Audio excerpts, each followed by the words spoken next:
ګرانو کتونکو سلامونه احترامات. الب خان شیرپوی ما په کوټ کې موجود یم د اورنګزیب خان په دیره کې د هغه د فرزند واده دی او یقینا داسې ودونو ته موږ هم خوشحالیږو ځکه چې دا غټ خلک موږ له صرف مړی روړي کلي ته نور ودونه چې کوم دی یا په حیات آباد کې کوي یا په اسلام آباد کې کوي. اوس خو پکې لا ډېر ولیدل چې 400 پکې بعضې خانان په دوبۍ کې ودونه کوي. نو ما یو پر زر کې داسې واده لیدلو او یو دلته کې په کوټ کې وینم چې خاص عوام ته پکې وینا ده خو موسم سازګار دی غټې روجې دي او دا زمونږ قیمتي ډش دی چې غټې روجې وي بیا د 400 وي ولا بیا ورسره اچار وي. نو ډېر زبردست چې کوم دی نو خلک راغلي دي او دلته دننه هم ناست دي بر هم ناست دي ځای په ځای چې کوم دی نو یو سیسټم روان دی. او اورنګزیب خان چې کوم دی نو دلته کې ستړمشي ته ولاړ دی. اورنګزیب خان دا وینا دې څنګه کړې وه په کوم انداز کې کړې وه؟ السلام علیکم. السلام علیکم. بس خدای د علاقې خلکو عزت وکړي. زه ټولو خلکو شکریه ادا کوم. زه چونکې ډېر په خپله ناجوړه یم ګرځېدلی نه شم خو بیا هم هر سړي د خپله خادي خپله ګڼنه دی او هر سړي کار وړی دی او هر سړي په خپله ویناګانې کړي دي کلو کې ویلي دي کلو ته یې ویلي دي هغه ته یې ویلي دي او خدای پاک ته د خلکو ډېر لوی عزت وکړي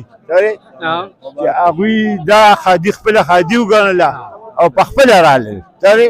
په خپله هر سړي دا وي چې هر سړي په خپله ستون هم کړي دي په خپله کلي مشرانو ته حواله شوي هسې اندازه لګولی شي چې څومره داسې یاره هېڅ پته نه لګي سهار وختي ګرانو کتونکو دا به د مانځه ټیم کېدونکی دی او سهار وختي نه دغه روان دی. زه به خاتم صاحب طرف ته کسان په اندازتن موږ وینا شوې ده. دغه ګرانو کتونکو دا دې دپاره چې د چا وس کېږي نو پکار ده چې خاص عوامو بل دا وګوره جي ماشومان اکثر دا ودونه والا چې نو دا د ماشومان شړي ویله وځئ نه دا ټول ناست دي باقاعده او دغه دی چې کوم دی نو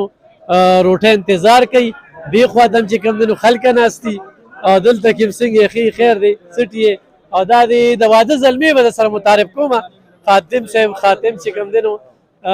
دیم ستړمشي ته بیل ولاړ دی اورنګزیب خان هلته کې بیل دی. خاتمه څه به وایې نوې ژوند دې جوړېږي؟ السلام علیکم. زه خو اول نه ډېر ټولو خلکو ډېره شکریه ادا کوم چې دومره په یخنۍ کې په دې دومره سخته کې موږ له رالل او شرکت یې وکړو. نن سبا وایي چې روټۍ هم د چا خورې نو احسان به رټې که نه. زه خو اول شکریه ادا کوم د دې خلکو ستا شکریه ادا کوم چې تا رالې دونه په دې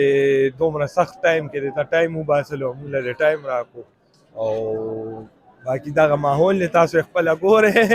موسم یخ دی ښه زبردست یخو کې به دا غټې روجې 400 ډېرې مزه کوي ډېر خوشحاله یو چې مېلمانه رالل موږ دونه نه ایکسپیکټ کول څونه چې رالل. بالکل ګرانو کتونکو تاسو ګورئ چې هلته کې او دا ټول د کلي هغه اکثر دغه دا وي هغه مزدوران پکې نو بس زموږ له خوا سره کې بابا چې دی ټول عمر د مزدورانو سیاست کړی دی او هغه ته ښکاري دا دی چې څونه خلکو مینه ده موږ سره څونه خلک رالل لکه تا نن سبا خلک نشته دی چې چاله لاړ شي او ویله هغه پخواني ودونه هغه ټریډیشنل هغه سیسټم دی او ما غټې روجې او هغه اچار دی ورسره نو دې موسم کې ډېره مزه کوي او انشاءالله ټول نورو خلکو ته هم چې کم پاتې شوي زموږ نننۍ ته هم خواست چې راشي او شرکت وکړي ځکه چې موږ هم کمزوري یو رانه به پاتې شوي ډېر خلک به رانه پاتې شوي نو هر چا ته زموږ د سایډ نه دا دغه دی دعوت دی چې راشي شي خپل سیسټم ستاسو خپل کور خادي ده او شرکت پکې وکړي. ګرانو کتونکو خاص عوام ته بلنه ده بل کیټرینګ والا پکې نشته ښه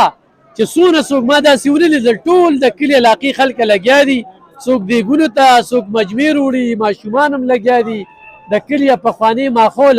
هغې را ژوندي که چې په کلي کې به واده و نو په 10 ورځې به ورته 20 ورځې به ورته خلک انتظار کوو نو دغه شانتې د دې واده هم وینا شوي وه نو ډېرو خلکو داسې غلطه وینا کړې وه په تېره جمعه باندې ډېر خلک راغلي وو. دا ما ته پته لګېدلې ده چې په تېره جمعه باندې نه هغوی چې تللي دي نه هغوی کلي کې نورې خبرې کړي چې کوم پکې پاتې وي هم پکې خبر شوي دي.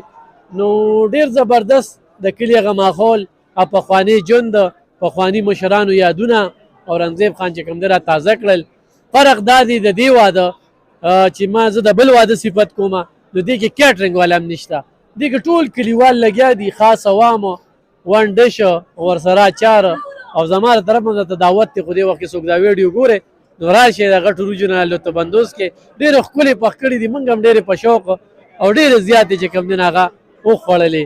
نو دغه یو سیستم دی او بالکل راتلی شي ډېره مننه خوشحاله